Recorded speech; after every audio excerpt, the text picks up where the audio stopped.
शाहजहां और मुमताज की अमर प्रेम कहानी। भारत के इतिहास में कई प्रेम कहानियां दर्ज हैं, लेकिन शाहजहां और मुमताज की प्रेम गाथा सबसे अनोखी और अमर मानी जाती है। यह सिर्फ एक राजा और रानी की प्रेम कहानी नहीं, बल्कि सच्चे प्रेम की एक मिसाल है, जिसे दुनिया आज भी ताजमहल के रूप में देखती है। पर क्या यह प्रेम कहानी उतनी ही सरल थी जितनी हम सुनते हैं, या इसमें कुछ अनकहे राज छिपे थे? आइए जानते हैं इस प्रेम की अनसुनी कहानी। एक अद्भुत मुलाकात। यह कहानी 1607 में शुरू होती है, जब शाहजहां, जो उस समय युवा खुर्रम के नाम से जाने जाते थे, पहली बार अर्जुमंद बानो बेगम मुमताज महल से मिले। यह मुलाकात आगरा के राजसी बाजार में हुई, जहां राजकुमार खुर्रम अपनी शाही शान और शौकत के साथ आए थे। वहीं एक दुकान पर खड़ी अर्जुमंद बानो की सुंदरता और उनकी मासूम हंसी ने खुर्रम का दिल मोह लिया। कहा जाता है कि पहली नजर में ही खुर्रम को अर्जुमंद से प्रेम हो गया था।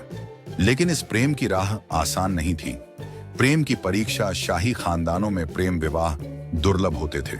शाहजहां के पिता सम्राट जहांगीर को पहले यह रिश्ता पसंद नहीं था, क्योंकि वे अपने बेटे का विवाह किसी और से करवाना चाहते थे।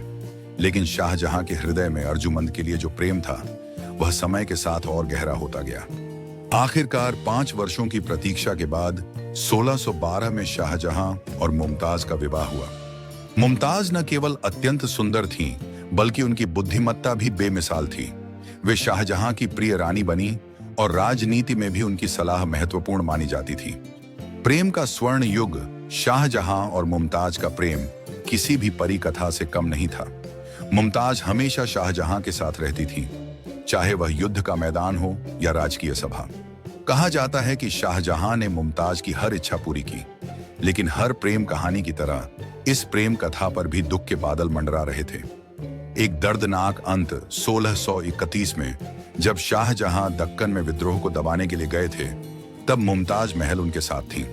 वहीं 14वें संतान को जन्म देते समय उनकी हालत बिगड़ गई। शाहजहां बेबस थे।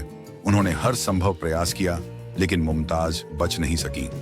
उनके अंतिम शब्द थे, मेरे जाने के बाद भी हमारा प्रेम अमर रहेगा। मुमताज की मृत्यु ने शाहजहां को तोड़कर रख दिया। वे कई महीनों तक अकेले रहे। उनका स्वास्थ्य गिरने लगा और उन्होंने खुद को राजकाज से दूर कर लिया। लेकिन उन्होंने मुमताज के अंतिम शब्दों को याद रखा और उनके प्रेम को अमर करने के लिए दुनिया का सबसे खूबसूरत मकबरा बनवाने की ठानी। ताजमहल, प्रेम का प्रतीक। शाहजहां ने मुमताज की याद में एक भव्य स्मारक बनवाने का निर्णय लिया, जिसे आज ताजमहल के नाम से जाना जाता है। इसके निर्माण में 22 वर्ष लगे और हजारों कारीगरों ने इस अद्भुत संरचना को गढ़ा। सफेद संगमरमर से बना यह मकबरा प्रेम का ऐसा प्रतीक बना, जिसे देखने के लिए आज भी पूरी दुनिया से लोग आते हैं। शाहजहां का आखिरी समय के साथ शाहजहां की सत्ता कमजोर हुई। उनके बेटे औरंगजेब ने सत्ता हथिया ली और शाहजहां को आगरा के किले में कैद कर दिया। कहा जाता है कि शाहजहां अपनी अंतिम सांस तक ताजमहल को निहारते रहे। 1666 में जब उनकी मृत्यु हुई, तो उन्हें भी मुमताज महल के पास ताजमहल में दफनाया गया। अमर प्रेम की अनकही दास्तां। यह कहानी सिर्फ इतिहास का हिस्सा नहीं, बल्कि प्रेम की सबसे बड़ी मिसाल है। शाहजहां और मुमताज का प्रेम ताजमहल के रूप में आज भी जीवित है, जो यह बताता है कि सच्चा प्रेम कभी खत्म नहीं होता। हर पत्थर, हर नक्काशी, हर संगमरमर की चमक इस अमर प्रेम कथा की गवाह है। तो क्या यह सिर्फ एक प्रेम कहानी थी, या इसमें कोई रहस्य भी छिपा था? यह सवाल आज भी कई इतिहासकारों के मन में है। लेकिन जो भी हो, शाहजहां और मुमताज की प्रेम कहानी आज भी दुनिया के सबसे सुंदर प्रेम प्रसंगों में से एक मानी जाती है। अगर आपको मेरी वीडियो अच्छी लगी है दोस्तों, तो प्लीज मेरे चैनल को सब्सक्राइब, लाइक और बेल आइकन को दबाना ना भूलें। और अगर आपको मेरी वीडियो अच्छी लगी है दोस्तों, तो प्लीज मुझे कमेंट सेक्शन में जरूर कमेंट करके बताओ। मिलते हैं नेक्स्ट वीडियो में, तब तक के लिए जय हिंद, जय भारत।